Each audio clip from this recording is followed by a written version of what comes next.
Congratulations, Derek. You got exactly what you wanted. Full custody, supervised visitation for me, and a judge who believes every lie you told on that witness stand. I hope you sleep well tonight knowing you've torn apart our daughter's life. With your selfishness. That was the last thing I said to my ex-husband as I walked out of Judge Morrison's courtroom in downtown Phoenix, my lawyer's hand on my shoulder. My 7-year-old daughter, Emma, crying in the hallway because she didn't understand why Mommy couldn't come home with her anymore. Derek stood there in his perfectly tailored suit, that smug expression I'd grown to hate over the past year plastered across his face. His attorney, some shark named Richardson who charged $800 an hour, was already packing up his briefcase with the satisfaction of a man who'd just destroyed a family for profit. What neither of them knew was that I'd been recording everything for the past 6 months. Every lie, every manipulation, every moment Derek thought he was clever. And the video that would end his charade forever was sitting in a secure folder on my phone, uploaded to 3 different cloud services, with copies in the hands of 2 people Derek had never met. But I'm getting ahead of myself. Let me back up and tell you how a decorated Army veteran who served 3 tours in Afghanistan ended up sitting in a courthouse, watching her ex-husband convince a judge that she was an unfit mother. My name is Alexandra Santos, though everyone calls me Alex. I spent 8 years in the Army, including 3 deployments overseas as a combat medic. I saved lives, led soldiers, earned a Bronze Star and 2 Army Commendation Medals. When I came home in 2019, I was supposed to be done with battles.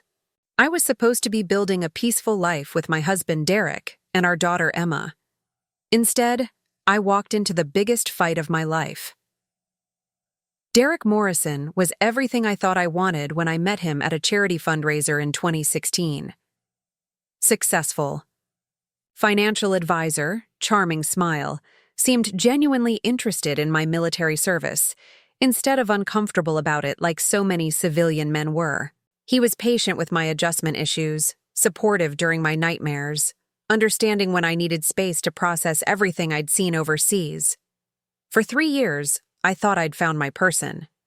We got married in 2017, Emma was born in 2018, and I genuinely believed I was building the family I'd dreamed about during those long nights in Afghanistan, when mortar rounds were falling around our forward operating base. The cracks started showing in 2021. Derek became distant, critical, always finding fault with how I managed household responsibilities or interacted with Emma. He started working late more often, going on business trips that seemed to multiply every month. When I tried to talk to him about it, he'd turn it around on me. "You're being paranoid, Alex. It's probably the PTSD talking." That phrase became his favorite weapon. Anytime I questioned something, anytime I expressed concern, anytime I pushed back on his increasingly controlling behavior, it was always the PTSD talking. Never mind that I'd been managing my post-combat stress with therapy and medication for years. Never mind that my therapist consistently noted my progress and stability. Derek had found the perfect way to dismiss anything I said that he didn't want to hear.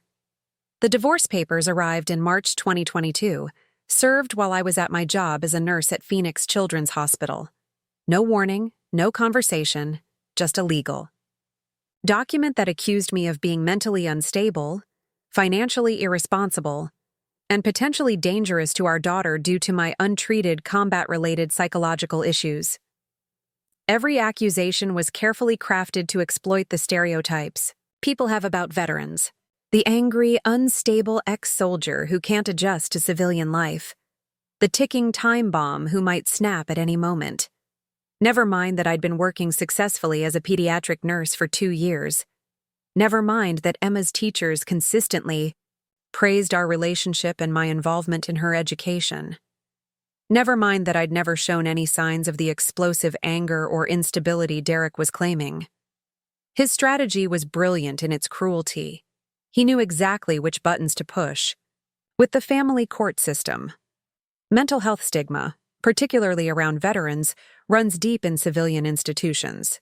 All he had to do was plant the seeds of doubt about my psychological fitness, And suddenly everything I'd accomplished, everything I'd sacrificed, everything I was as a mother became suspect. The custody evaluation was a nightmare.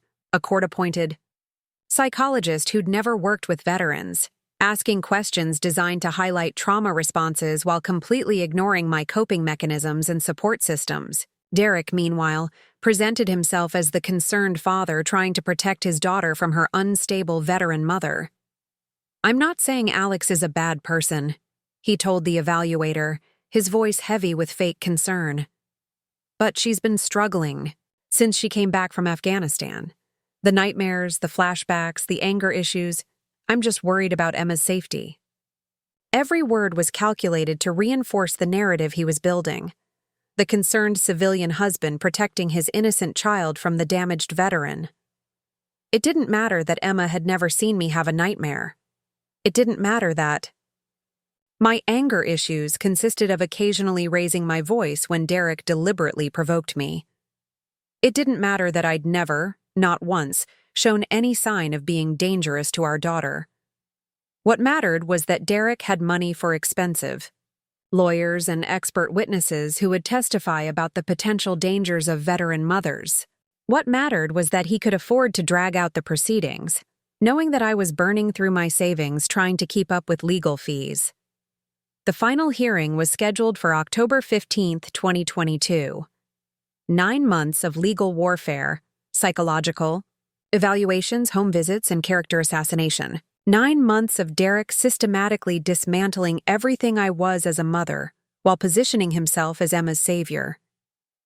I sat in that courtroom that morning, watching my ex-husband take the witness stand in his navy blue suit, his voice steady and confident as he told the judge why our daughter would be safer in his sole custody. I listened to him describe incidents that had never happened, quote, conversations that had never occurred, paint a picture of me as a violent, unstable veteran who couldn't be trusted around children.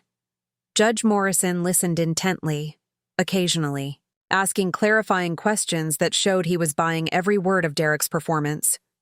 Richardson, Derek's lawyer, guided him through a masterful presentation of manufactured evidence and twisted truths. "Your Honor," Derek said, his voice breaking slightly at just the right moment. "I love my ex-wife. I always will. But I have to think about Emma's future. I can't continue to expose her to the unpredictable episodes, the violent outbursts, the concerning behavior that Alex exhibits when she's triggered by her combat trauma." It was a beautiful performance, sympathetic, concerned, reluctant. The loving ex-husband forced to make an impossible choice between protecting his daughter and protecting his ex-wife's feelings. If I hadn't known the truth about who Derek really was, I might have believed him myself. The judge's ruling was everything Derek had hoped for. Full physical custody to him, with supervised visitation for me twice a week. A parenting plan that treated me like a dangerous stranger in my own daughter's life. As I walked out of that courtroom, Emma's tears echoing in the hallway behind me, I felt something I hadn't experienced since Afghanistan. Not defeat, exactly, but the cold clarity that comes right before you execute a mission you've been planning for months. Because while Derek had been performing his concerned father routine for the judge, I'd been doing what I learned to do in the Army. Gathering intelligence, building networks, preparing for the moment when the enemy would finally reveal themselves completely. And that moment was coming sooner than he thought. The systematic destruction of my life didn't happen overnight. Looking back now, I can see that Derek had been laying the groundwork for months, maybe even years before he filed for divorce. What I mistook for concern and support was actually him documenting everything he could use against me later. It started so subtly that I didn't recognize it as warfare. Derek would ask innocent questions about my therapy sessions, my medication, my sleep patterns. "How are you feeling today, honey? Any nightmares last night? You seem a little on edge." Always caring, always supportive, always making sure to mention these conversations in front of Emma, in front of friends, in front of anyone who might later be called as a witness. He had a particular talent for creating situations where my reactions would look unreasonable to outsiders who didn't have the full context. Like the time he forgot to pick up Emma from school, leaving her waiting for 2 hours while I was in the middle of a 12-hour shift at the hospital. When I finally got the call from the school office, I had to abandon my patients and rush across Phoenix in traffic, arriving panicked and breathless. Derek was there when I got to the school, calm and collected, apologizing profusely to the principal about the mix-up in communication. But I could see him taking note of my frazzled appearance, my raised voice when I demanded to know why he hadn't answered his phone. To anyone watching, I looked like the unstable one while he appeared reasonable and apologetic. "Alex has been under a lot of stress lately," he told the principal, his hand on my shoulder in a gesture that looked supportive but felt patronizing. "Sometimes the pressure gets to her and she overreacts to normal situations." That became his pattern: create chaos, then position himself as the stable one dealing with my overreactions. He'd double-book Emma's activities and then express concern when I got frustrated trying to manage the impossible schedule. He'd invite people over without telling me, then comment on how antisocial I'd become when I didn't feel like entertaining guests after a 14-hour day saving children's lives. The financial manipulation started around the same time. Derek handled all our investments and major financial decisions, something I'd agreed to because his work as a financial advisor made it logical. But gradually, he began restricting my access to information about our accounts. "Don't worry about the details," he'd say when I asked about our savings or retirement planning. "I've got everything under control. You just focus on your recovery and taking care of Emma." My recovery. As if coming home from combat was something I needed to recover from, rather than something I'd already successfully processed and moved beyond. But Derek had latched onto that narrative early in our relationship, and he never let it go. In his version of our story, I was perpetually damaged, perpetually fragile, perpetually one trigger away from falling apart. The truth was exactly the opposite. My military training had given me skills in crisis management, strategic thinking, and emotional regulation that served me well both as a nurse and as a mother. I could handle medical emergencies with calm efficiency, de-escalate conflicts between upset families, and maintain my composure under intense pressure. But Derek needed me to be unstable for his plan to work, so he consistently undermined any evidence of my competence. He started documenting everything. I found notebooks hidden in his home office, filled with dates, times, and descriptions of incidents that painted me in the worst possible light. March 15th. Alex raised her voice at Emma for spilling juice. Seemed disproportionate. April 3rd. Alex had nightmare, was disoriented for several minutes after waking. April 22nd. Alex seemed agitated after phone call with VA hospital. Every normal human reaction, every minor parenting moment, every sign that I was a real person with real emotions was cataloged as evidence of my unfitness. The notebook didn't mention that Emma had spilled juice deliberately after I'd asked her 3 times to be careful. It didn't mention that my nightmare was actually me waking up confused because Derek had been shaking me roughly to wake me up. It didn't mention that I was agitated after the VA call because they'd informed me that 3 of my former soldiers had been killed in a vehicle accident in Germany.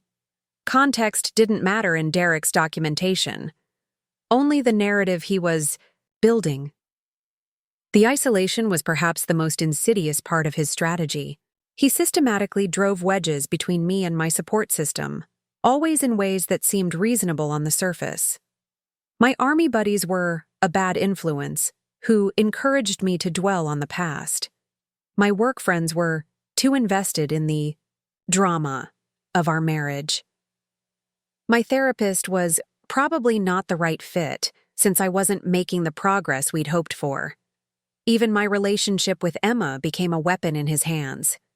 He'd schedule special father-daughter activities during my time with her, then express disappointment when I couldn't compete with expensive outings to theme parks and shopping trips. He bought her a phone and encouraged her to text him constantly when she was with me, then worried aloud about how clingy she'd become. "I think Emma's picking up on your anxiety," he'd say after weekend visits where she'd been perfectly happy and well-behaved. "She seems different when she comes back from your place, more withdrawn." It was gaslighting on an industrial scale, designed to make me question not just my own perceptions, but my fundamental worth as a mother. And it was working. I found myself second-guessing every interaction with Emma, analyzing every conversation with Derek, wondering if maybe I really was the problem.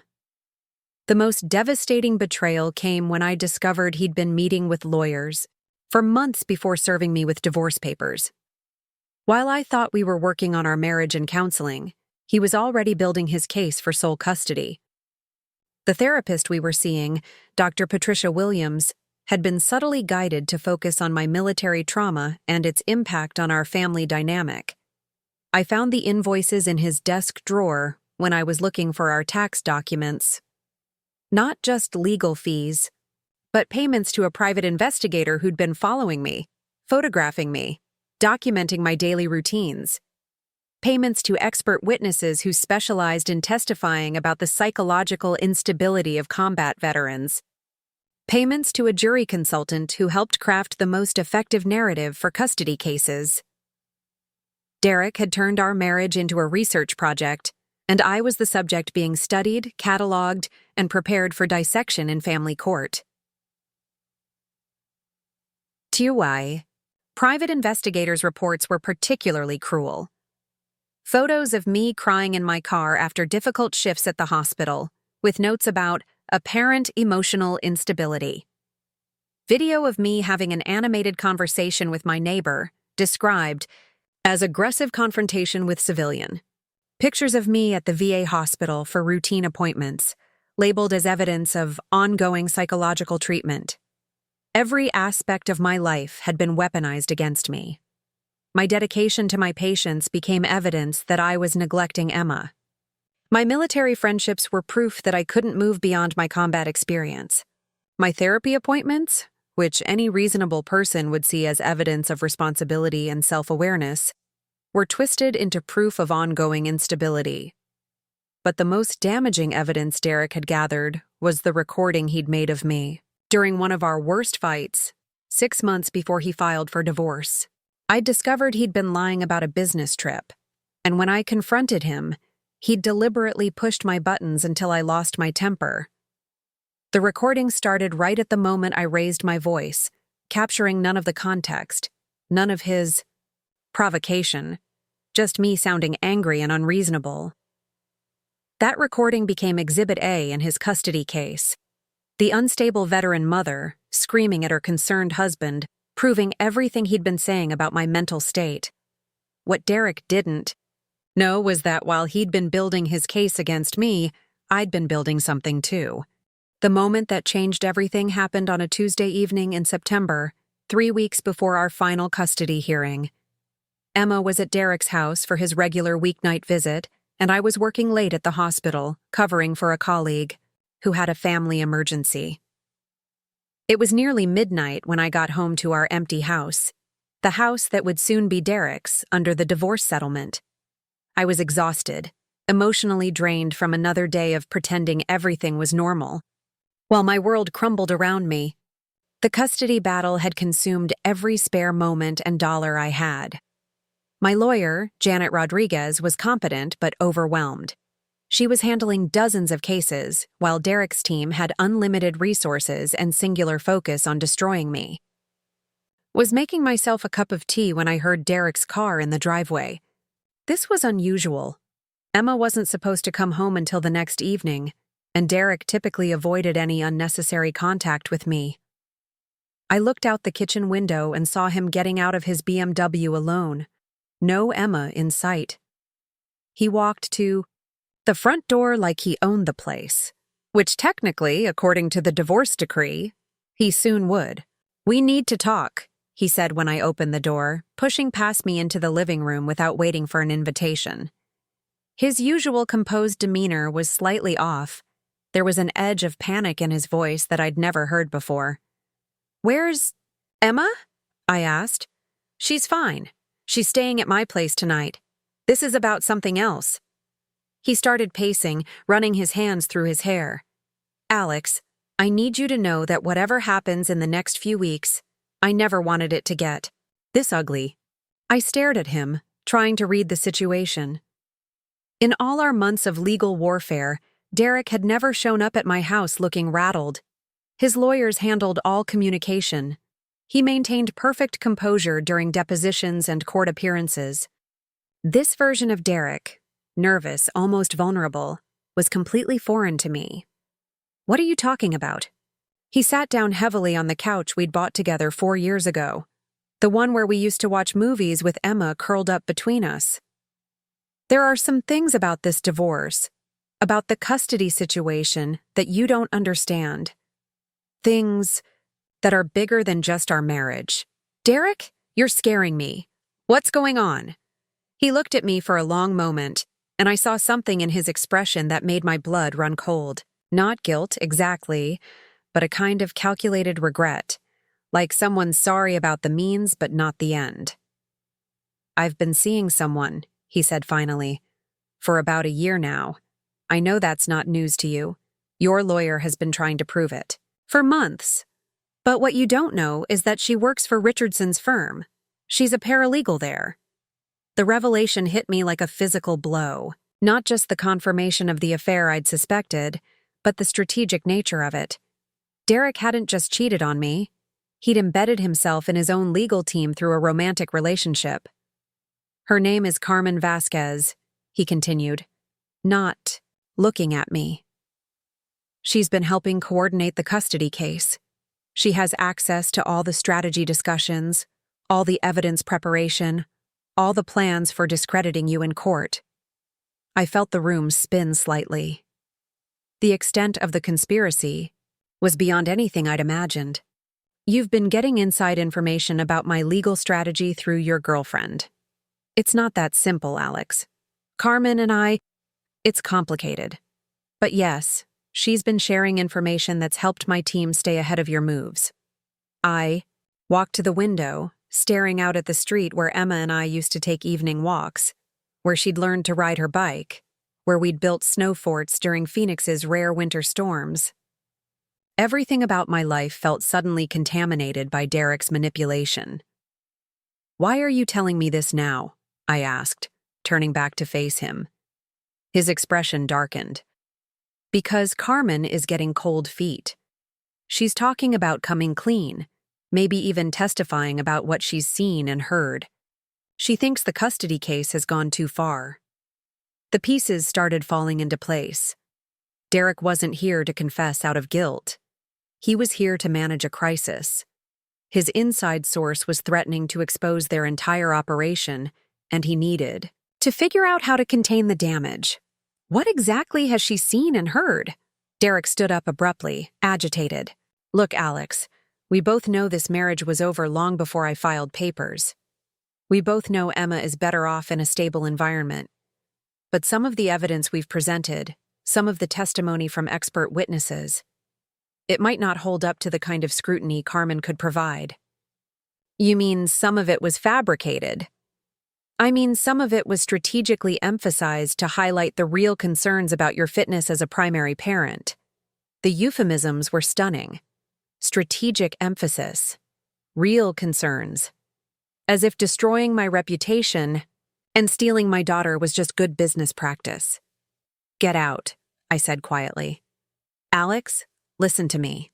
Carmen is young. She's idealistic. She doesn't understand how family court works. If she starts talking to your lawyer, if she starts making accusations about ethical violations, it's going to hurt everyone, including Emma. Get out, I screamed. All the rage and pain and betrayal of the past year finally breaking through my controlled facade. Derek backed toward the door, his hands raised in a placating gesture. Think about what's best for Emma, Alex. Think about what a prolonged investigation would do to her. Think about what it would do to you, having all of this dragged out in public. After he left, I sat in my empty living room for 3 hours, processing what I'd learned. The affair was painful but not surprising. I'd suspected it for months. What was devastating was understanding the full scope of Derek's strategy. He hadn't just cheated on me. He'd turned our entire divorce into an intelligence operation. Every setback my lawyer had experienced, every surprise piece of evidence Derek's team had produced, every perfectly timed motion and objection. It all made sense now. They'd known our strategy before we'd even finalized it. Carmen had been feeding them information that allowed them to stay 3 steps ahead of every move we made, but Derek had just made a critical error. In his panic about Carmen's potential defection, he'd revealed something I could use. He'd shown me that his entire case was built on a foundation of manufactured evidence and insider information. More importantly, he'd shown me that someone on his own team was having second thoughts about what they'd done to me. I didn't sleep that night. Instead, I sat at my kitchen table with a legal pad, writing down everything I could remember about Derek's visit, every word he'd said, every implication he'd made. For the first time in months, I felt something I'd almost forgotten. Hope. Not because I thought Carmen would suddenly become my ally, that seemed unlikely, but because Derek had just shown me that even he didn't believe his own narrative about my unfitness as a mother. If his case was so strong, if the evidence was so compelling, why was he worried about his paralegal girlfriend having an attack of conscience? The answer was obvious. His case was built on lies, and somewhere in his legal team, someone knew it. I just had to figure out how to reach her. The morning after Derek's unexpected visit, I woke up with a clarity I hadn't felt in months. My first instinct was to call Janet Rodriguez immediately, to demand an emergency meeting, to file motions for sanctions against Derek's legal team, for their obvious ethical violations. The paralegal affair was smoking gun evidence of professional misconduct, and any reasonable person would want to expose it immediately. But 8 years in the Army had taught me something crucial about warfare. The moment you discover your enemy's weakness is not the moment you strike. It's the moment you step back, assess the full battlefield, and plan your campaign. I made coffee and sat at my kitchen table, the same table where I'd written down Derek's revelations the night before. In the harsh morning light, I could see the trap he'd inadvertently set for himself. He'd come to me in panic, expecting me to react emotionally, to rush to my lawyer with accusations that would be difficult to prove and easy to dismiss. He was counting on me being the unstable veteran he'd portrayed in court, the woman who let her emotions override her judgment. That's when I realized something that should have been obvious from the beginning. Derek had never actually known me. At all. The woman he'd married, the woman he thought he'd been manipulating, was a carefully constructed version of myself that I'd created to fit into civilian life. The real Alex Santos, the combat medic who'd operated under enemy fire, the sergeant who'd led troops through impossible situations, the strategic thinker who'd earned commendations for tactical excellence, had been buried so deep that even I had almost forgotten she existed, but she was still there, and she was done playing Derek's game. I spent the next 3 hours doing something I should have done months ago. I conducted a proper intelligence assessment of my situation. Not the emotional, reactive analysis I'd been operating on, but the kind of systematic evaluation I'd been trained to do in combat zones. First, I cataloged my assets. My nursing degree and steady employment gave me financial stability that Derek had tried to undermine in his court filings. My military record provided evidence of leadership, stability, and crisis management skills that directly contradicted his narrative about my fitness as a parent. My connections in the veteran community included people with expertise in law enforcement, private investigation, and legal advocacy, who could provide resources Derek didn't know existed. Most importantly, I had something Derek had never bothered to recognize. I was an expert at operating in hostile environments with limited resources.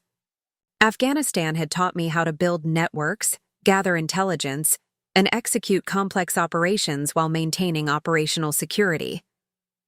The skills that had kept me alive overseas were directly applicable to the war Derek had declared on my family. Second, I analyzed Derek's vulnerabilities. His entire strategy depended on maintaining the narrative that he was the stable, reliable parent while I was the damaged veteran. But his midnight visit had revealed crucial weaknesses in that narrative. He was panicking about Carmen's potential defection, which meant his legal team knew they'd crossed ethical lines. He was worried about scrutiny, which meant there were aspects of his case that wouldn't survive close examination. Most tellingly, he'd assumed I would react predictably to his revelations. He expected me to rush into court with accusations, to become the emotional, unstable person he'd been portraying. His entire counter-strategy was built on that assumption. Third, I identified my operational constraints. I had 3 weeks until the final custody hearing. My financial resources were limited compared to Derek's war chest. My lawyer, while competent, was operating with incomplete information and inadequate resources. Any move I made had to account for these limitations while maximizing my strategic advantages. The more I analyzed the situation, the more I realized that Derek had made a fundamental tactical error. He'd been fighting a conventional custody battle, using traditional weapons like expert witnesses and character assassination. But I didn't need to fight that battle. I needed to change the battlefield entirely. By noon, I had the framework of a plan that would have made my commanding officers proud. It wasn't about proving Derek wrong in family court. That was a game rigged in his favor. It was about creating a situation where the truth would emerge naturally, where his own actions would expose the lies he'd built his case on. The key was Carmen Vasquez. Derek had painted her as a liability, someone whose conscience might derail his perfectly orchestrated campaign. But I saw her differently. She was someone who'd been manipulated, just like me. Someone who'd been used as a tool in Derek's broader strategy. Someone who might not realize the full extent of what she'd been participating in. My military training had taught me that the best intelligence comes from people who don't realize they're providing it.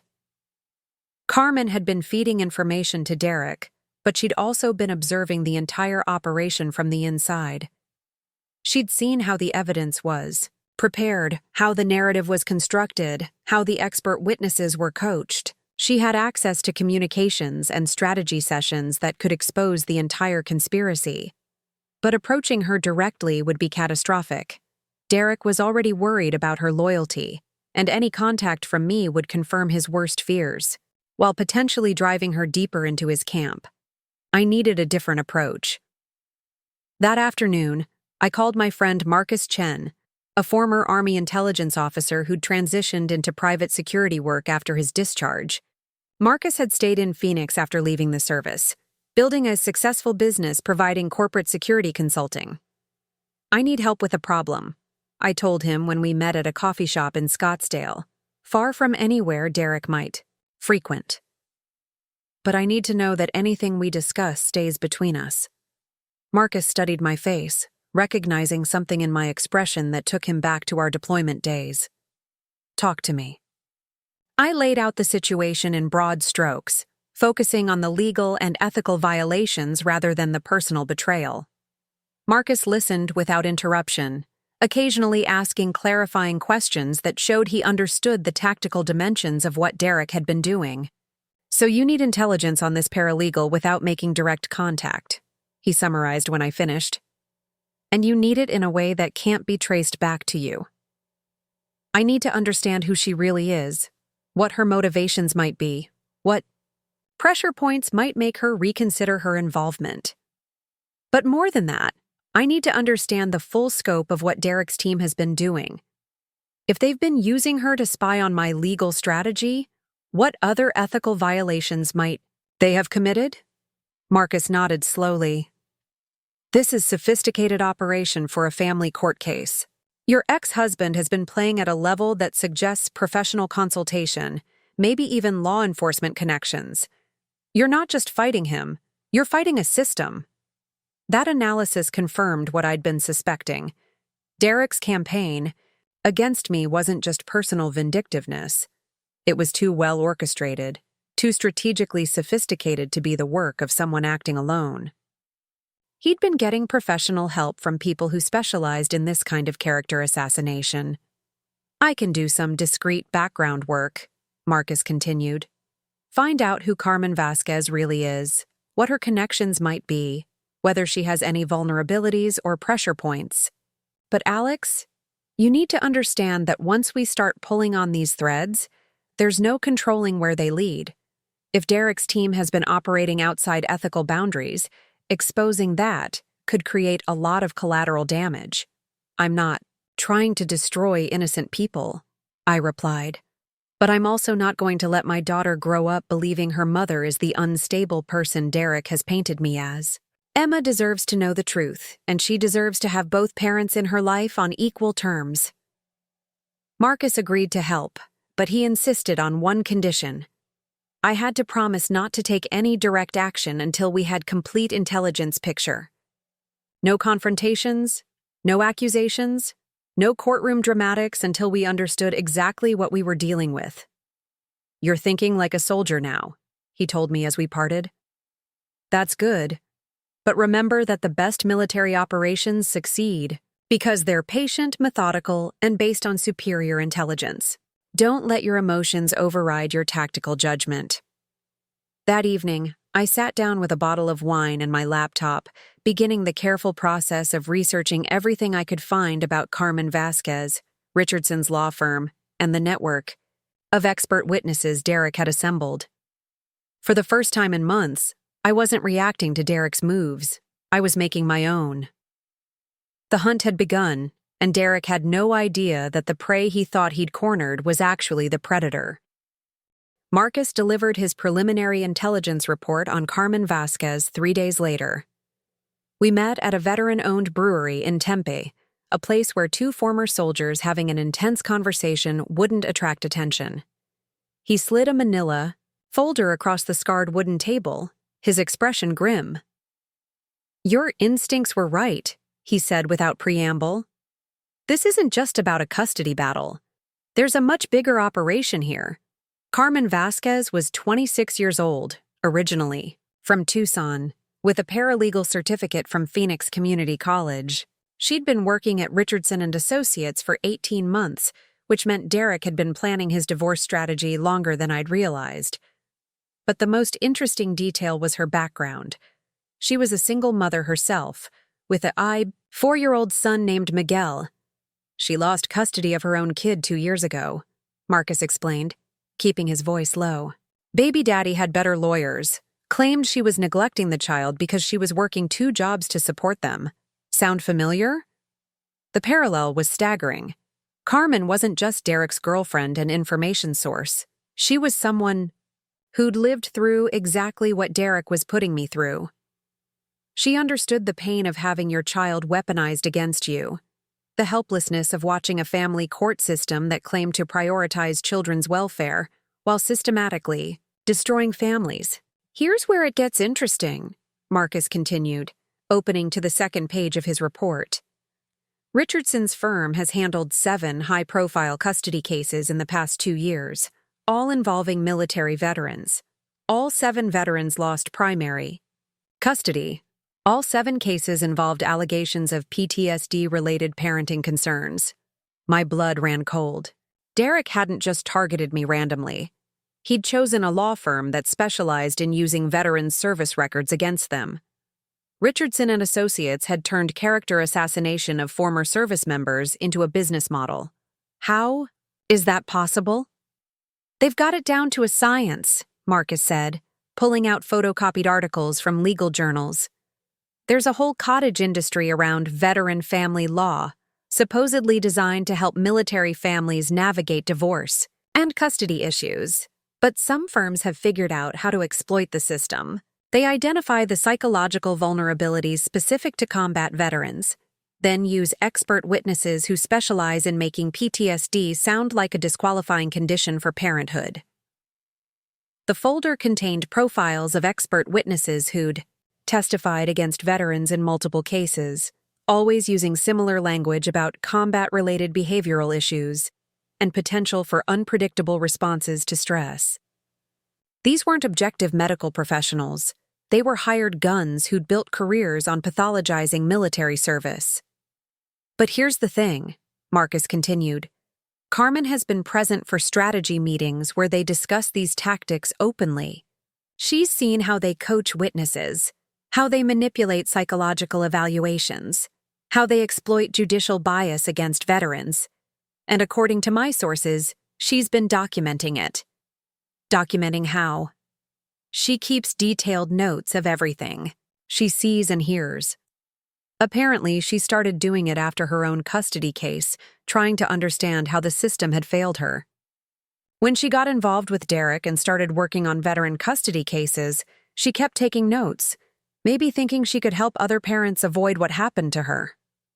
The implications were staggering. Carmen wasn't just a potential witness to Derek's conspiracy. She was an accidental archivist of a systematic operation designed to separate veteran parents from their children. There's more, Marcus said, his expression darkening further. Richardson's firm has financial connections to several organizations that provide expert witnesses for custody cases. They're getting kickbacks for referrals, which means they have monetary incentives to drag out proceedings and use multiple expert witnesses. Your case probably generated over $200,000 in fees and referral payments. I felt physically sick. Emma's future had been turned into a profit center for lawyers and professional witnesses who made money by destroying families. The system that was supposed to protect children was actually exploiting them for financial gain. How do we reach Carmen without alerting Derek? Marcus had already thought through that problem. We don't reach her directly. We create a situation where she reaches out to us. Over the next hour, he outlined a strategy that was both elegant and risky. Carmen attended a weekly support group for single mothers at a community center in Phoenix. The group was run by Maria Santos, a licensed social worker who happened to be Marcus's cousin. Maria had agreed to help, not by betraying client confidentiality, but by creating opportunities for organic conversation. Maria's going to start discussing veteran family issues in group sessions, Marcus explained. Nothing specific to your case, just general conversations about how the system treats military families. If Carmen has been feeling guilty about her role in these cases, having a safe space to discuss those feelings might encourage her to open up. Meanwhile, I would begin attending the support group as well, not to confront Carmen directly, but to establish my presence in her orbit. If she was documenting unethical practices because of her own experience with custody loss, seeing me as a real person rather than just another case file might strengthen her resolve to do the right thing. The plan required extraordinary patience and subtlety. I couldn't approach Carmen, couldn't mention Derek or the custody case, couldn't even acknowledge that I knew who she was.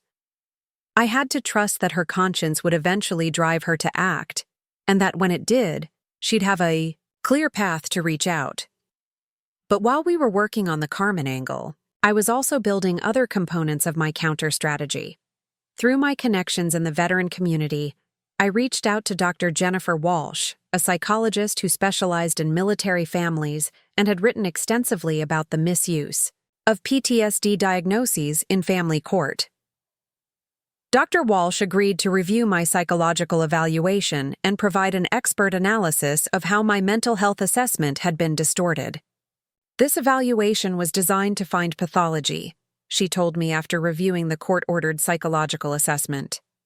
The questions were leading, the interpretation of responses was biased, and the conclusions don't match the data.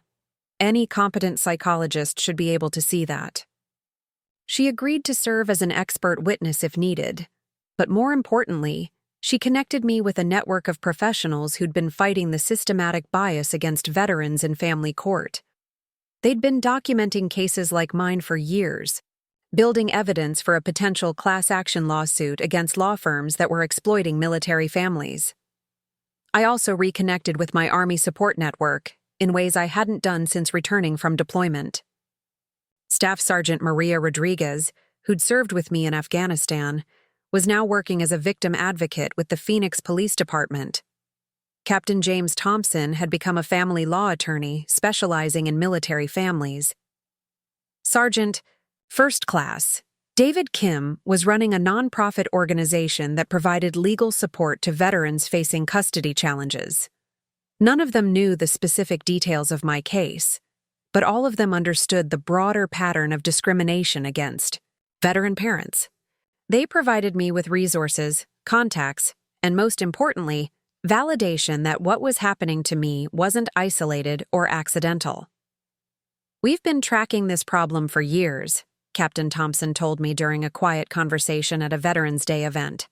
"Some law firms have figured out that judges are predisposed to worry about veteran parents, especially mothers who've served in combat roles.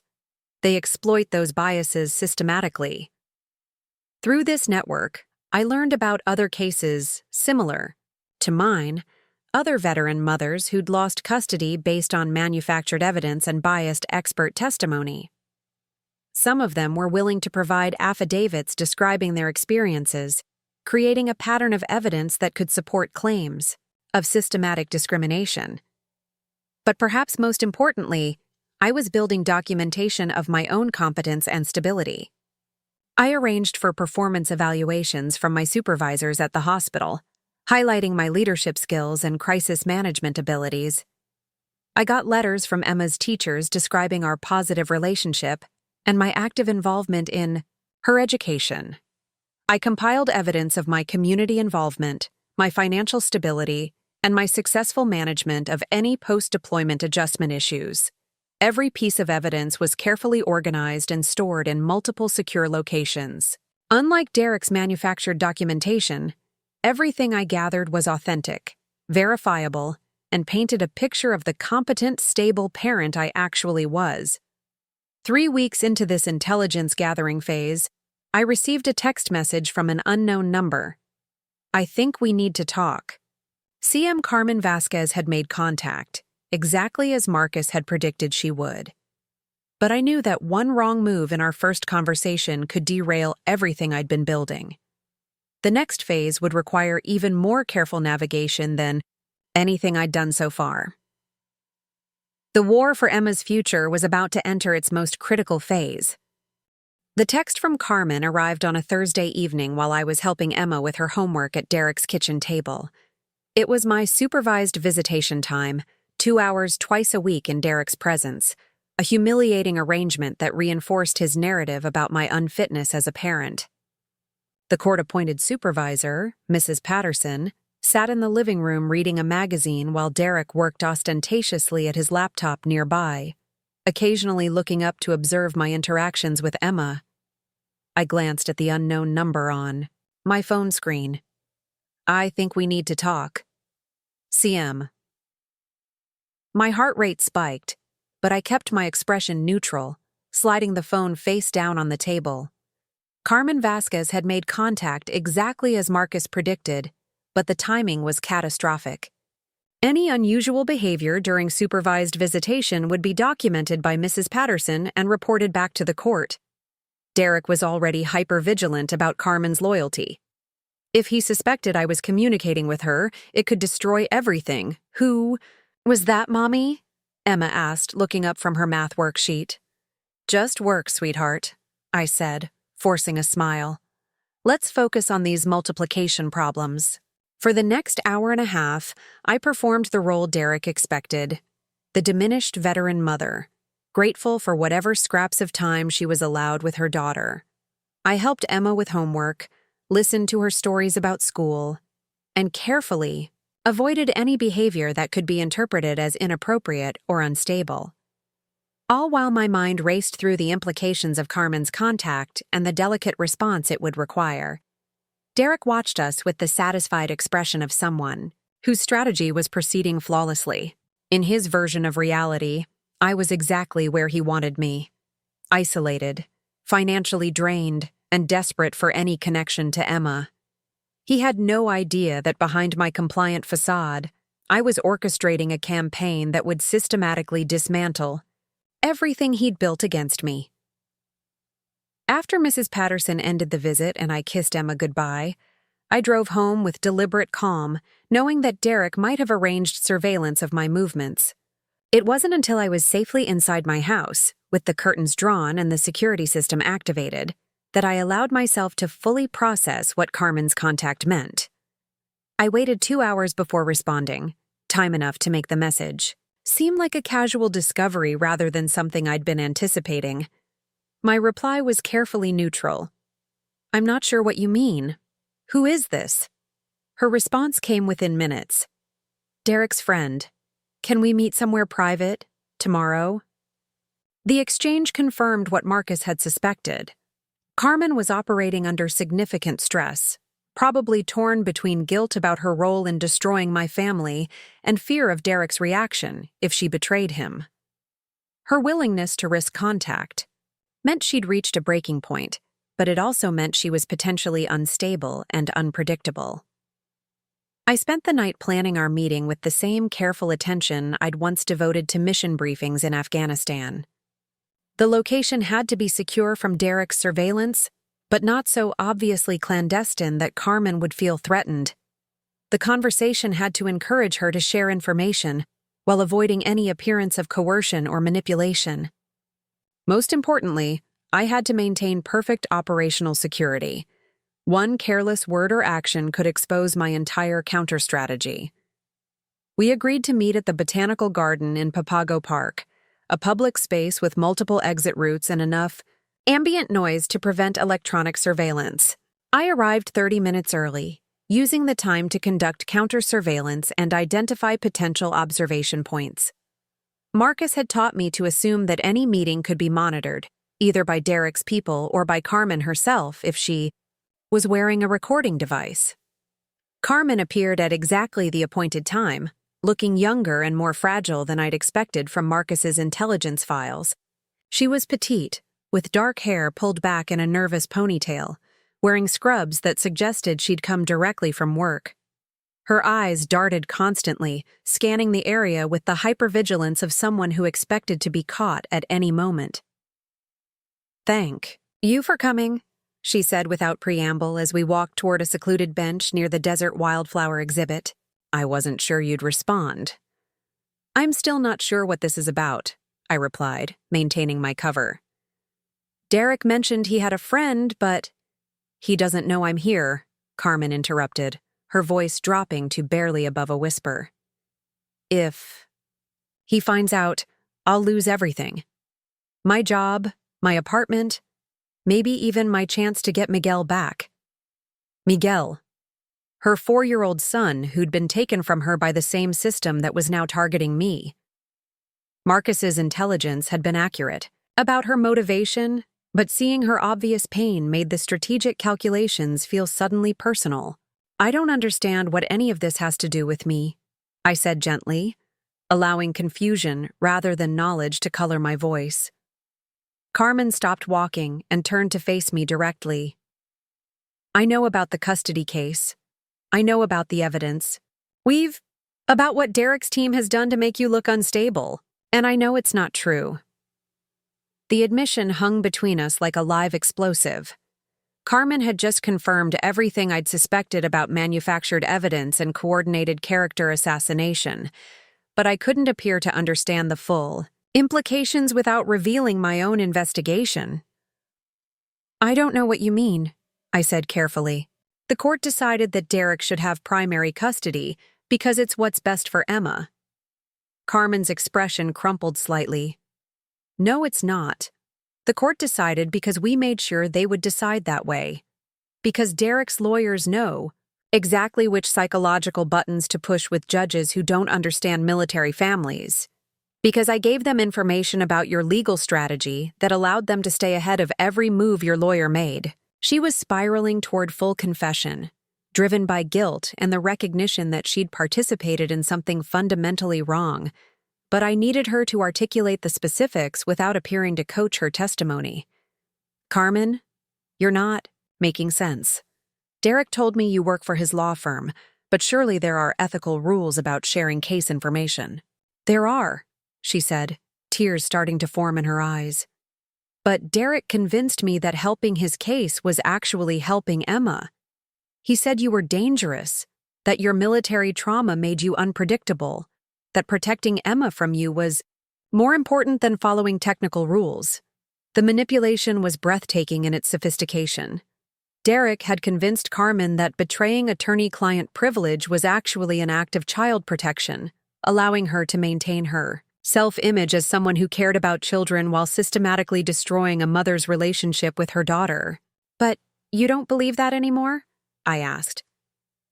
I've been watching you during the court proceedings, she said, wiping at her eyes with the back of her hand. You're not what Derek described. You're not unstable or dangerous. You're just a mother who loves her daughter, like I love Miguel. And I helped take her away from you the same way someone took Miguel away from me. We sat on the bench in silence for several minutes, watching families walk through the garden with their children. The irony wasn't lost on either of us. Two mothers whose children had been weaponized against them, meeting in secret to discuss the system that had failed them both. What do you want from me? I asked finally.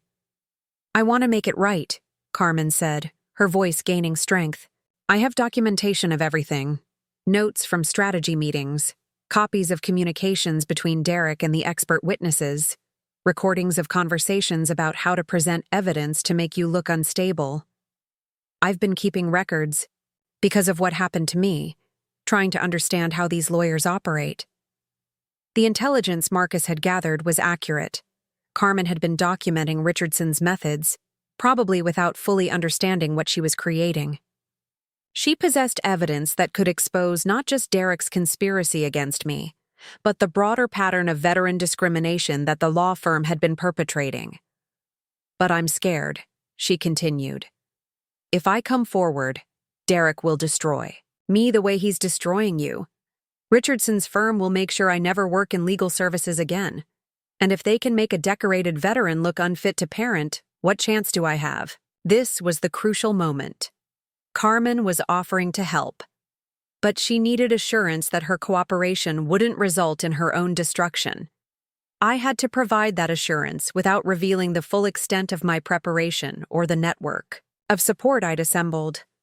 Carmen, I said, choosing my words carefully. If what you're telling me is true, then you're not the only person who's been hurt by these practices. There might be other people, other resources, other ways to make sure that coming forward doesn't leave you vulnerable. She looked at me with desperate hope. Do you think so? I think, I said, that people who abuse the system count on their victims staying isolated and afraid. They count on us believing we have no power, no options, no support. But that's not always true. We talked for another hour, carefully building trust while I gathered intelligence about the full scope of Derek's operation. Carmen revealed details about expert witness coaching, about psychological evaluations designed to find pathology, about financial arrangements between Richardson's firm and various child welfare professionals who testified in veteran custody cases.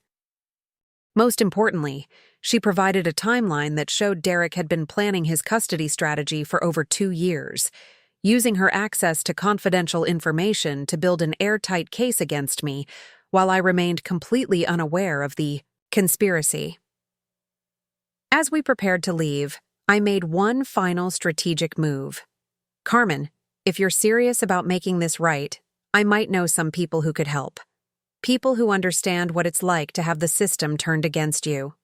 Would you be willing to talk to them? She nodded eagerly. Yes, I can't keep living with what I've done. That evening, I called Marcus with a single word: harvest. The intelligence gathering phase was complete. Carmen Vasquez had just volunteered to become a key witness in exposing Derek's conspiracy. But more than that, she'd revealed the existence of a systematic operation targeting veteran families, evidence that could bring down not just Derek, but the entire network of professionals who'd been profiting from our pain. Derek still believed he'd won completely. He had no idea that his greatest asset had just become his worst nightmare. The final custody hearing was scheduled for October 15th, exactly 13 months after Derek had served me with divorce papers. I sat in the same uncomfortable wooden chair I'd occupied for countless hearings over the past year, watching Derek's legal team arrange their materials with the confident efficiency of people who knew they'd already won. Richardson entered the courtroom like a conquering general, his $1,000 suit perfectly tailored, his silver hair gleaming under the fluorescent lights.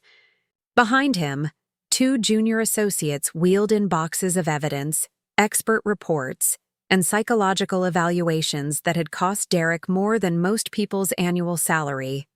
The message was clear: overwhelming resources deployed against an opponent who could barely afford basic representation. Derek himself looked better than I'd seen him in months. The stress lines that had appeared during our confrontation at my house were gone, replaced by the relaxed confidence of someone whose victory was assured. He wore his navy blue suit, the one he'd always called his closing argument outfit, and he greeted the judge with the respectful familiarity of someone who'd spent significant time in family court. On my side of the courtroom, Janet Rodriguez shuffled through her much smaller stack of papers, her expression professionally neutral but tinged with the resignation of a lawyer who'd fought hard against impossible odds. We'd done everything we could with limited resources, but Derek's war chest had simply overwhelmed our ability to counter every expert witness, every psychological evaluation, every carefully crafted piece of evidence designed to paint me as an unfit mother. Emma sat in the hallway with Mrs. Patterson, the court-appointed supervisor who'd been documenting my interactions with my daughter for the past 6 months. Through the small window in the courtroom door, I could see Emma swinging, her legs nervously, her favorite stuffed animal clutched in her arms. She'd asked me that morning why she couldn't just tell the judge that she wanted to live with both parents equally, and I'd had to explain that family court doesn't always work that way. Judge Morrison entered with his usual stern expression, the look of a man who'd presided over thousands of custody disputes and found most of them depressingly predictable. He'd made it clear throughout our proceedings that he viewed veteran families with particular suspicion, often referencing cases where military stress had created dangerous situations for children. "Let's proceed with closing arguments," he announced, settling into his chair with the weariness of someone who'd already made his decision. "Mr. Richardson, you may begin." Richardson stood and launched into a masterful performance, weaving together 13 months of carefully constructed evidence into a narrative that painted Derek as the stable, concerned father protecting his daughter from her unstable veteran mother. He referenced my psychological evaluation, highlighting every response that suggested trauma or stress. He quoted expert witnesses who'd testified about the unpredictable nature of combat-related PTSD. He presented Derek's documentation of my concerning behaviors as evidence of a pattern of instability. "Your Honor," Richardson said, his voice carrying the weight of absolute conviction, "Mr. Morrison has demonstrated extraordinary patience and compassion toward his ex-wife. He's provided her with financial support, encouraged her to seek treatment, and maintained hope that she could overcome the psychological challenges that military service has created. But his primary obligation is to his daughter Emma, and the evidence clearly shows that Ms. Santos's condition poses an ongoing risk to the child's welfare." I watched Derek during his lawyer's presentation, noting the satisfaction in his expression, as each carefully planned argument was delivered. This was his moment of absolute triumph, the culmination of a 2-year campaign to systematically destroy my credibility while positioning himself as Emma's protector. Every lie he'd told, every piece of evidence he'd manufactured, every expert witness he'd bought was now being presented as objective truth by one of Phoenix's most respected family law attorneys. The psychological evaluation was particularly damaging in Richardson's presentation. Dr. Patricia Williams, the court-appointed psychologist, had written a report that made my perfectly normal responses to trauma seem pathological. My ability to maintain composure under stress was described as emotional numbing. My protective instincts toward Emma were characterized as hypervigilance. My successful career as a pediatric nurse was dismissed as possible overcompensation for feelings of inadequacy. The evaluation clearly shows, Richardson continued, that Ms. Santos has not adequately processed her combat experiences. Her responses indicate ongoing psychological distress that manifests in ways that could be frightening or confusing for a 7-year-old child. While we sympathize with the challenges she faces as a veteran, the court's primary concern must be Emma's safety and stability. Derek had coached his expert witnesses beautifully. Dr. Michael Stevens, a psychiatrist who'd never treated me but had reviewed my records, testified about the concerning pattern of my responses during the psychological evaluation.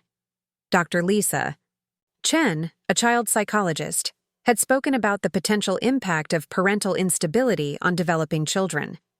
Neither had bothered to interview Emma about our actual relationship or observe our interactions outside the artificial environment of supervised visitation.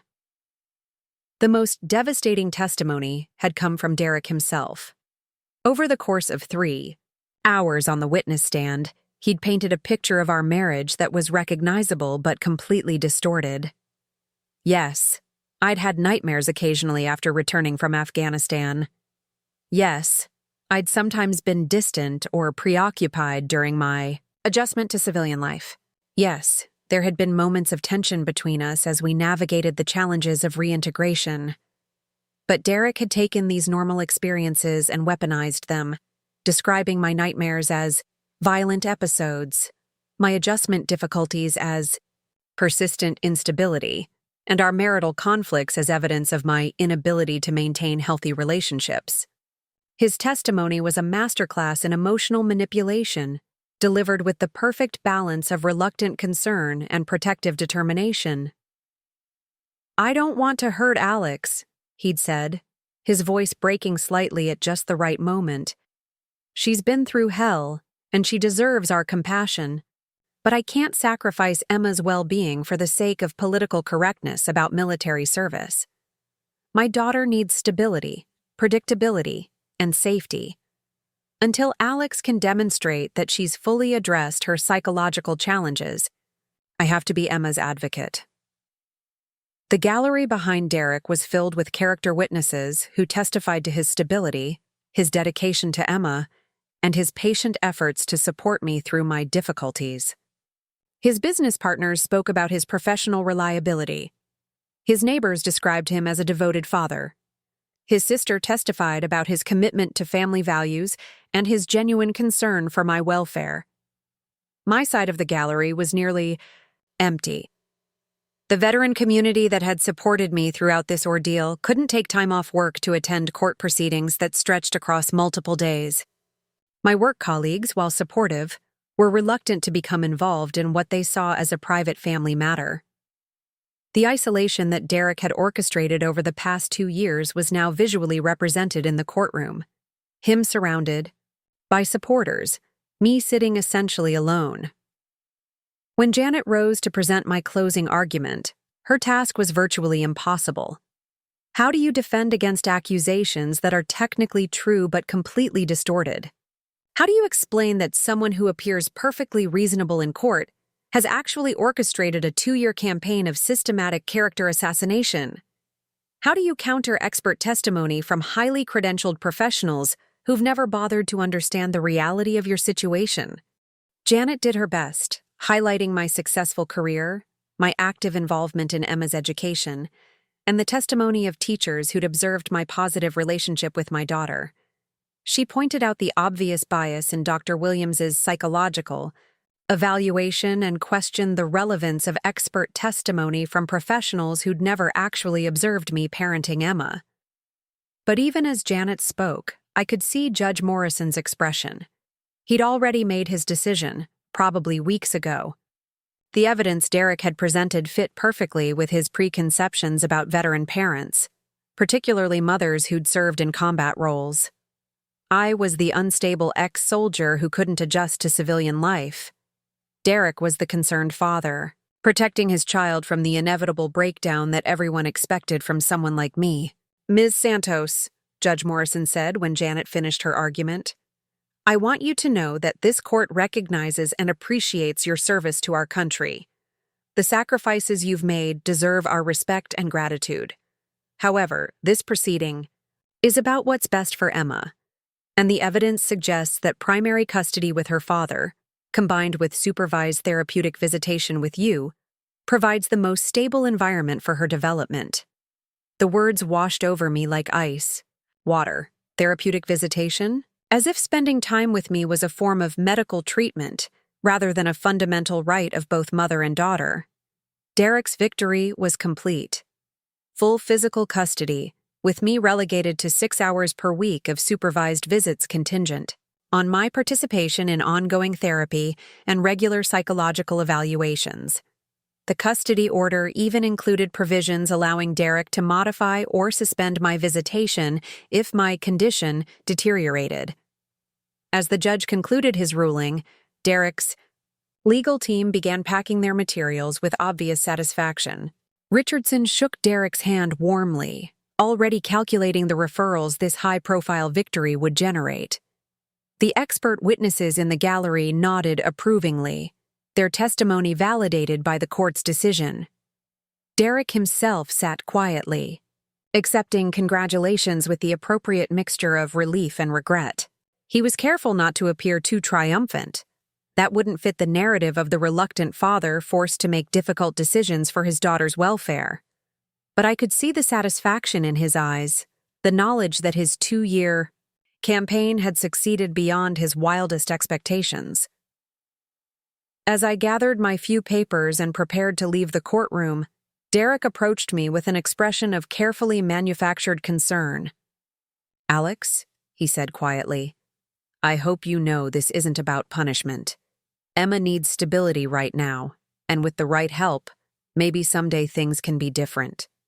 His patronizing tone was perfect, just loud enough for the court reporter to hear, just compassionate enough to reinforce his image as the understanding ex-husband who still cared about his damaged former wife. He was savoring this moment, the complete vindication of everything he'd said about me, the absolute confirmation of his superior judgment and character. What Derek didn't know was that Carmen Vasquez was sitting in her car outside the courthouse, a manila envelope on the passenger seat containing recordings that would shatter his perfect victory in less than 24 hours. The call came at 6:47 a.m. the morning after Derek's courtroom victory, exactly 13 hours after Judge Morrison had awarded him full custody of Emma. I was sitting in my kitchen, staring at a cup of coffee that had gone cold hours earlier, trying to process the reality that I would now see my daughter for 6 supervised hours per week, contingent on my participation in court-ordered therapy designed to address my ongoing psychological issues. My phone displayed Derek's name, which was unusual. Since the divorce proceedings began, all communication had gone through our lawyers. Direct contact typically meant either an emergency involving Emma or a calculated move designed to establish some new form of control over my life. "We need to talk." Derek's voice was tight, stripped of the triumphant satisfaction I'd heard in the courtroom yesterday. "Right now, in person." The urgency was unmistakable, tinged with something I hadn't heard from Derek in over a year: genuine fear. About what?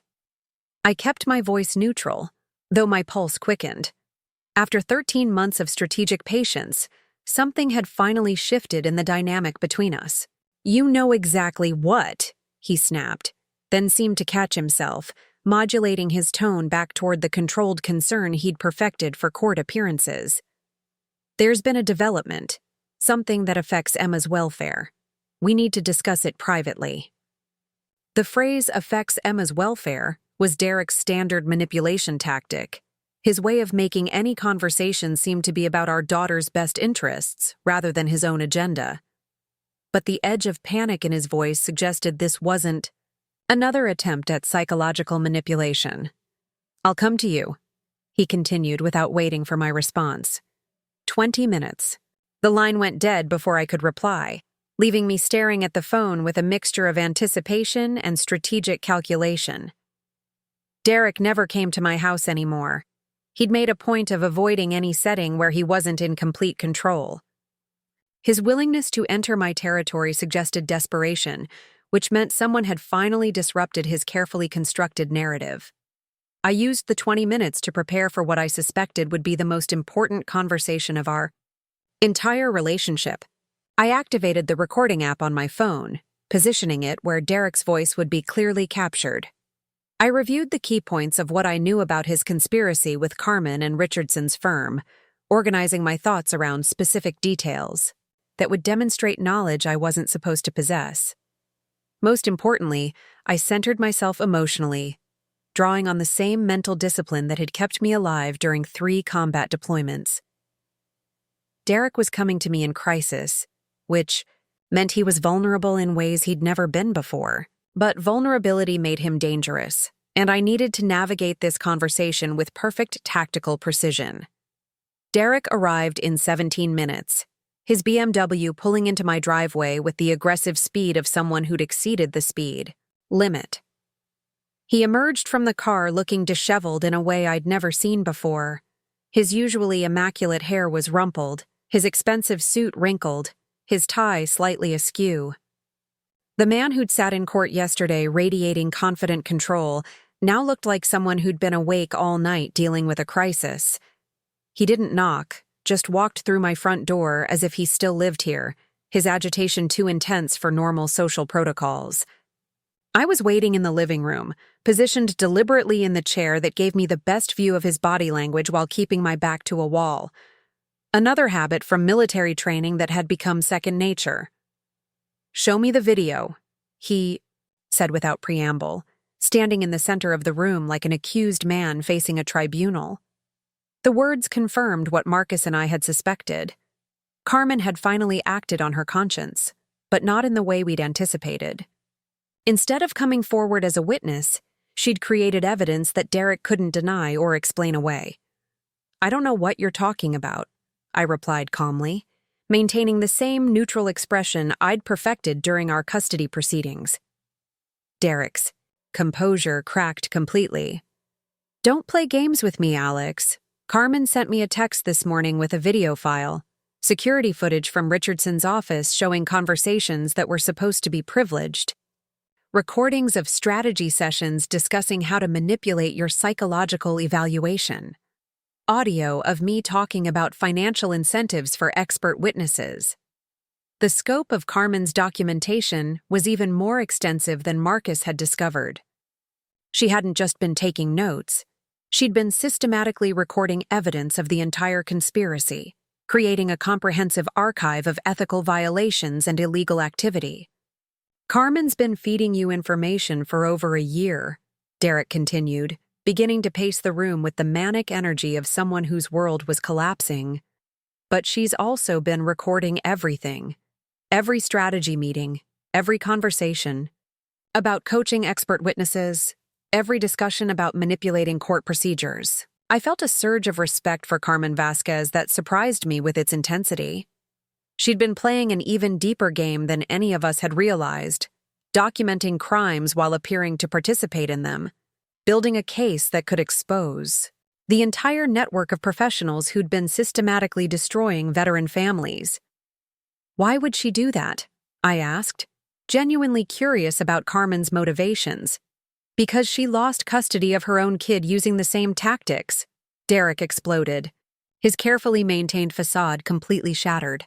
"Because she figured out that Richardson's firm specializes in screwing over military parents, and she's been documenting their methods to build some kind of whistleblower case."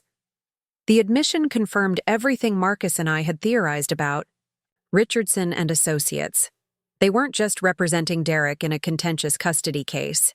They were operating a systematic scheme to exploit judicial bias against veterans, generating massive legal fees while destroying families.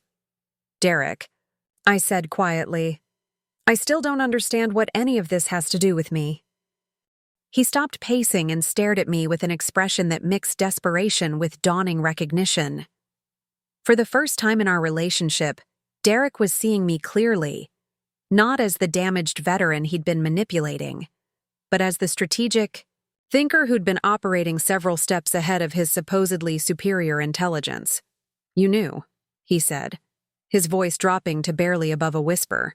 "You knew about Carmen from the beginning. You knew about the recordings." I maintained my neutral expression, but didn't deny his accusation.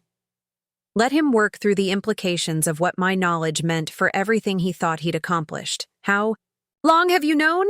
he demanded. "Known what, Derek?" "Known that Carmen was documenting everything. Known that she was building a case against Richardson's firm. Known that she had evidence of what we were doing." The plural pronoun was telling. Derek had just admitted his active participation in the conspiracy, confirming that this wasn't just about hiring aggressive lawyers, but about deliberately orchestrating evidence and manipulating court procedures. I stood up slowly, maintaining eye contact with Derek as the full reality of his situation began to settle over him. "What I know, Derek, is that for 13 months you've been telling everyone that I'm an unstable veteran who can't be trusted with important decisions. You've convinced a judge that I lack the judgment to care for my own daughter. You've painted me as someone who's psychologically compromised and strategically incompetent." Derek's face was pale now, understanding finally dawning about the depth of his miscalculation. "But if that were true," I continued, "how would I have known about Carmen's recordings? How would I have anticipated your strategy? How would I have positioned myself to benefit from evidence you didn't even know existed until this morning?" The questions hung in the air between us like smoke from an explosion. Derek was finally confronting the possibility that the woman he'd been systematically underestimating for over a year was actually the tactician in this relationship. "The psychological evaluation," he said slowly, his voice carrying the horror of someone who'd just realized the extent of his error. "You knew. It was designed to find pathology. You knew which responses would be used against you. You answered those questions deliberately." I didn't confirm or deny his deduction, but I could see his mind racing through every interaction we'd had over the past year, recontextualizing my behavior through the lens of strategic planning rather than emotional damage.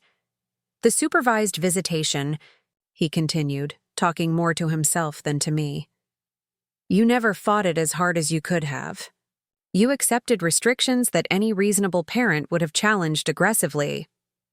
Derek was beginning to understand that what he'd interpreted as resignation or defeat had actually been strategic patience. I'd allowed him to believe he was winning while I built the foundation for his eventual destruction. "My God," he breathed, sinking into the chair across from me. "You've been planning this the entire time." "Planning what, Derek?" But he was beyond responding to my questions, now lost in the implications of his discovery. Carmen's recordings didn't just expose his conspiracy. They revealed that I'd somehow anticipated and positioned myself around evidence he'd never suspected existed. The unstable veteran he'd been manipulating was actually several steps ahead of his supposedly superior strategic thinking. "What do you want?" he asked finally, the question of someone who'd just realized he had no cards left to play.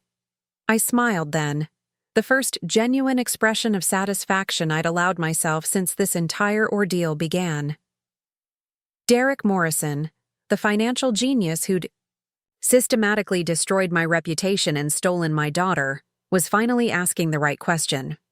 "I want," I said quietly, "exactly what I've always wanted. What's best for Emma? What's fair? What's true?" The power dynamic between us had finally, irrevocably shifted. Derek was no longer the puppet master pulling strings. He was the one whose strings had been cut while I held the scissors, and Carmen's recordings were just the beginning of what he was about to discover. By 2 p.m. that same day, Derek's carefully constructed world began its systematic collapse. Carmen's evidence package hadn't just exposed his conspiracy. It had triggered a cascade of consequences that would systematically dismantle every aspect of the empire he'd built through lies and manipulation. The first domino fell when Dr. Patricia Williams, the court-appointed psychologist who'd written my damaging evaluation, received a visit from the Arizona Board of Psychology's ethics investigators. Carmen's recordings included explicit conversations between Derek and Richardson about how to guide Dr. Williams toward specific conclusions about my mental state, including financial incentives for findings that supported their custody strategy. We need her to focus on the combat trauma angle. Derek's voice was crystal clear on the recording Carmen had made during a strategy meeting. Make sure she understands that we're looking for evidence of ongoing instability, not recovery or coping mechanisms. Richardson's response was even more damaging. Williams owes us for 3 previous referrals. She knows what kind of conclusions generate future business. The ethical violations were so blatant that the board suspended Dr. Williams's license, pending a full investigation within 6 hours of receiving the evidence. More importantly, they flagged every custody evaluation she'd conducted in the past 2 years for review, creating a legal earthquake that would affect dozens of families who'd been victimized by her biased assessments. The second wave hit Richardson and Associates directly. Carmen hadn't just documented my case. She'd been recording the firm's systematic targeting of veteran families for over 18 months. The evidence she'd compiled revealed a coordinated scheme involving kickbacks from expert witnesses, manipulation of court-appointed professionals, and deliberate exploitation of judicial bias against military parents. Marcus had connected Carmen with investigative journalists at the Arizona Republic who specialized in legal corruption. By 3 p.m., their phones were ringing with calls from other veteran families who'd lost custody under suspicious circumstances. By 5 p.m., the State Bar Association had announced a formal investigation into Richardson's practices. By evening, the story was trending on social media with the hashtag #VeteranFamiliesFirst. But the most devastating blow came from an unexpected source: Derek's own business connections. Carmen's recordings had captured conversations where Derek discussed using his position at his financial advisory firm to pressure clients into providing character references for his custody case. He'd explicitly linked investment advice to personal favors, creating potential conflicts of interest that violated numerous professional ethics codes. Thompson's portfolio is up 30% this year, Derek's voice was recorded saying during a conversation with Richardson. He'll testify to whatever we need about my character and stability. Same with the Johnsons and the Martinezes. When you're managing someone's retirement fund, they tend to be very cooperative about custody references. The implications extended far beyond family court. Derek had weaponized his fiduciary relationships with clients, potentially compromising his professional integrity and exposing his firm to massive liability. When copies of the recordings reached his managing partner, Derek was placed on immediate administrative leave pending investigation. Meanwhile, I was executing the next phase of the counter-strategy Marcus and I had developed months earlier. Using Carmen's evidence as foundation, Janet Rodriguez filed an emergency motion to vacate Judge Morrison's custody order based on fraud and misconduct. The motion included not just Carmen's recordings, but comprehensive documentation of the systematic bias that had infected every aspect of the proceedings. Dr. Jennifer Walsh, the military family psychologist who'd reviewed my case, provided a scathing analysis of how my evaluation had been manipulated. The psychological assessment conducted by Dr. Williams bears no resemblance to accepted standards for evaluating military families, she wrote in her expert report. The questions were leading, the interpretation was biased, and the conclusions were predetermined rather than evidence-based. But I didn't stop with the legal system. Through my veteran network, I'd connected with investigative units in 3 different agencies that were now examining various aspects of Derek's activities. The IRS was reviewing his tax filings for unreported income from expert witness referrals. The State Attorney General's office was investigating potential racketeering, charges against Richardson's firm. The Family Court Administration was conducting an audit of cases involving veteran parents. Each investigation fed into the others, creating a web of legal exposure that Derek couldn't possibly manage simultaneously. Every lawyer he consulted demanded enormous retainers. Every expert who might have testified in his defense was now ethically compromised. Every character witness who'd supported him was reconsidering their involvement as the scandal spread through Phoenix's professional community. The social consequences followed predictably. Derek's divorce from reality accelerated as former friends and colleagues distanced themselves from the growing scandal. The charity boards he'd served on quietly removed his name from their websites. The country club where he'd networked for clients revoked his membership. The carefully cultivated image of successful respectability dissolved as people realized they'd been manipulated into supporting his conspiracy against his ex-wife.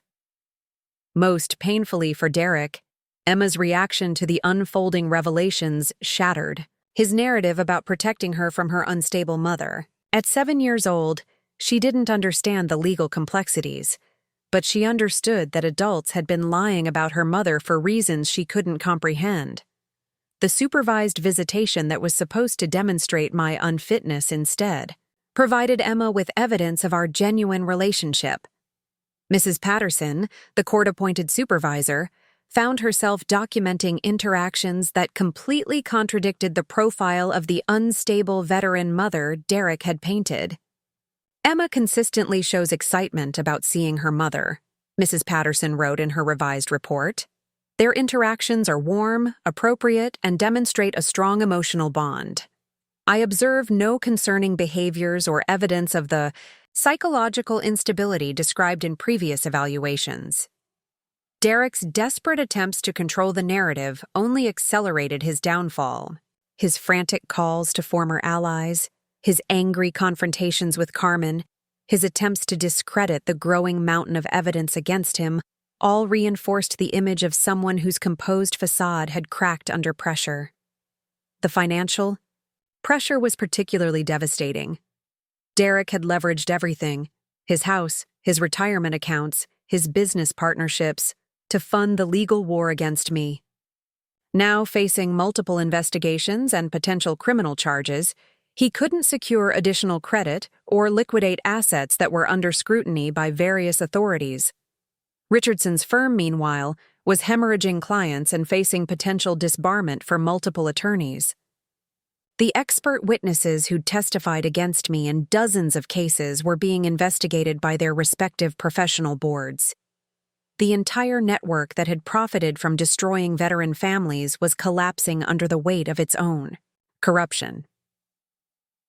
By the end of the week, Derek had lost his job, his professional reputation, his social standing, and his legal representation.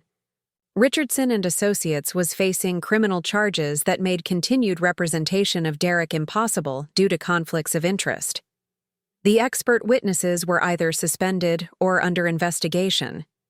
The court-appointed professionals who'd supported his case were scrambling to distance themselves from the growing scandal.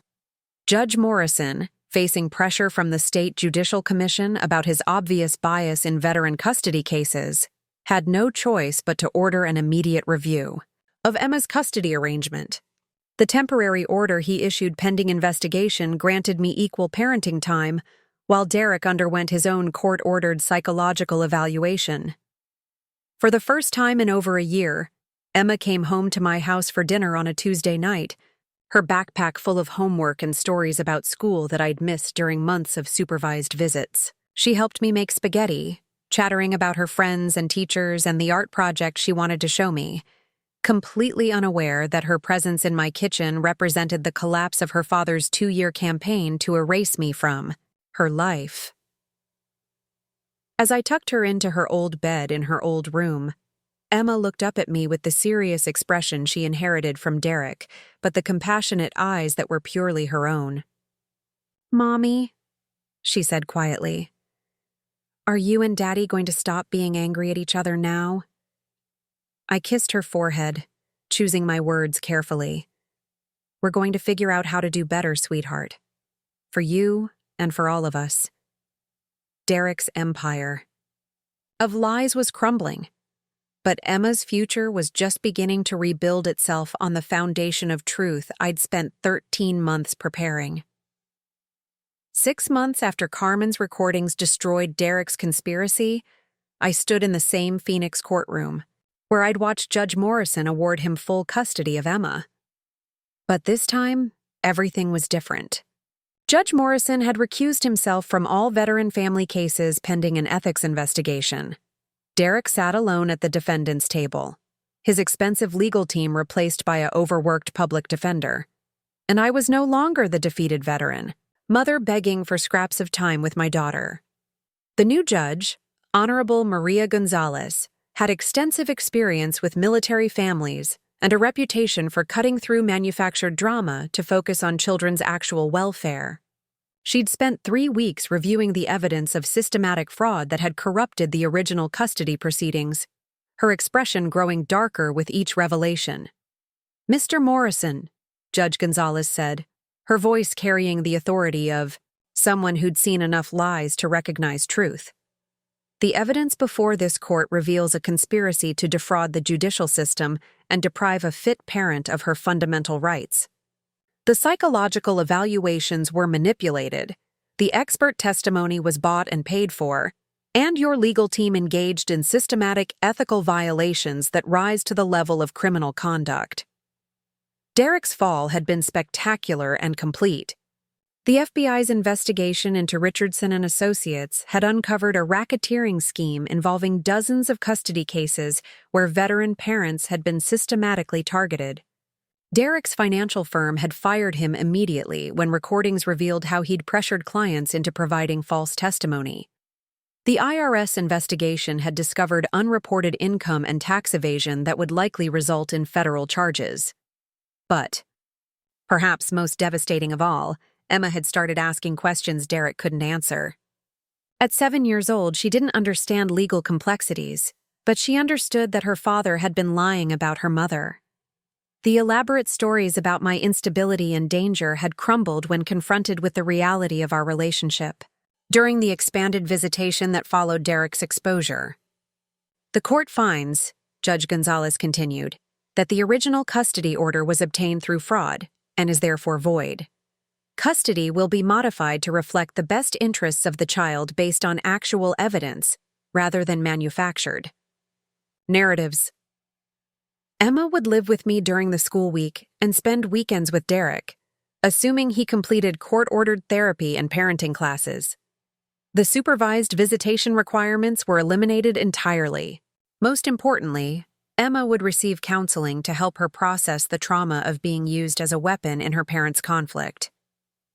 Derek accepted the ruling without argument, his former arrogance replaced by the hollow exhaustion of someone whose entire identity had been revealed as performance. The man who'd once commanded boardrooms and manipulated judges now struggled to maintain basic eye contact with the authority figures determining his fate. Carmen Vasquez had emerged as an unlikely hero in the broader story. Her decision to document Richardson's crimes had exposed a network of corruption that extended far beyond my individual case. The Arizona Attorney General's office had used her evidence to build cases against 17 different professionals who'd participated in the systematic exploitation of veteran families. Carmen herself had been granted immunity in exchange for her cooperation with prosecutors. More importantly, she'd finally obtained equal custody of her son Miguel after the evidence she'd gathered exposed the same corrupt network that had destroyed her own family. She was now working as an advocate for other parents who'd been victimized by family court corruption, using her insider knowledge to help them rebuild their lives. "I spent 2 years helping Derek destroy you because I thought I was protecting Emma," she told me during one of our conversations after the truth emerged. "But what I was really doing was participating in the same system that had stolen my son from me. I'm sorry it took me so long to find the courage to do the right thing." Dr. Patricia Williams had lost her license permanently and was facing criminal charges for fraud.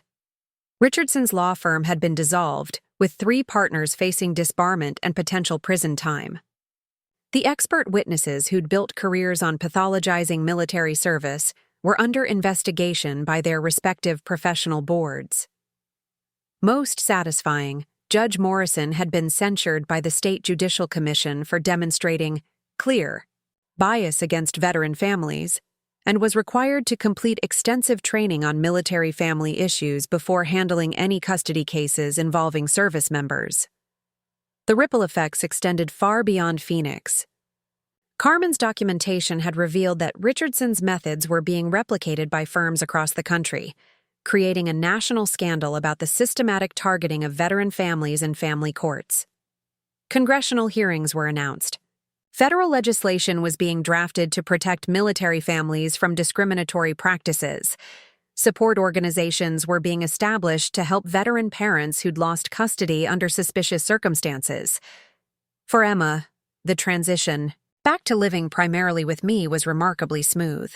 Children are resilient in ways that constantly amaze me, and she adapted to our new normal with the flexibility that adults often lack. She still loved her father, but she no longer feared her mother was dangerous or unstable. The artificial tension that Derek had created between us gradually dissolved as Emma experienced the reality of our relationship rather than his distorted version of it. "I'm proud of you, Mommy," she told me one evening as I helped her with homework at our kitchen table. "Daddy said you were too scared to take care of me, but you weren't scared at all. You were brave." The transformation in my own life was equally profound. The woman who'd once accepted Derek's diminishment of her capabilities had rediscovered the strategic thinking and leadership skills that had made her successful in the military. I'd returned to school to complete a master's degree in nursing administration, with plans to specialize in trauma-informed care for military families. More importantly, I'd learned to trust my own judgment again. Derek's psychological manipulation had been so systematic that I'd begun to doubt my own perceptions, my own competence, my own worth as a mother. Reclaiming my sense of self had been as important as reclaiming custody of Emma. The financial settlement from Derek's misconduct, combined with the successful lawsuit against Richardson's firm, had provided Emma and me with security I'd never imagined possible. But the real victory wasn't financial. It was the restoration of truth, the vindication of my worth as both a veteran and a mother, and the knowledge that other families would be protected from the corruption that had nearly destroyed ours. Looking back now, I can see that Derek's greatest miscalculation wasn't underestimating my intelligence or my resources. It was underestimating my love for Emma and my determination to protect her from a system that had been weaponized against our family. He saw my military service as a liability to exploit, but it was actually the source of the strategic thinking and operational patience that ultimately defeated him. The woman who'd once been portrayed as too unstable to care for her own daughter had systematically dismantled a criminal conspiracy while appearing to accept defeat. The veteran he'd characterized as psychologically compromised had executed a counter-strategy that exposed corruption extending across multiple states and dozens of families. Most importantly, Emma now knows the truth about both her parents. That her mother is strong, capable, and willing to fight for what's right, and that her father lost his way, but is working to find it again through therapy and genuine accountability. Derek's empire of lies had crumbled completely, but from its wreckage, Emma and I built something better, a relationship based on truth, respect, and the unshakable foundation of unconditional love. If this story of strategic patience and ultimate justice resonated with you, make sure you're subscribed to this channel. Hit that notification bell because tomorrow I've got an even more incredible story of someone who turned the tables when everyone counted them out. Your support means everything, and I'll see you in the next one.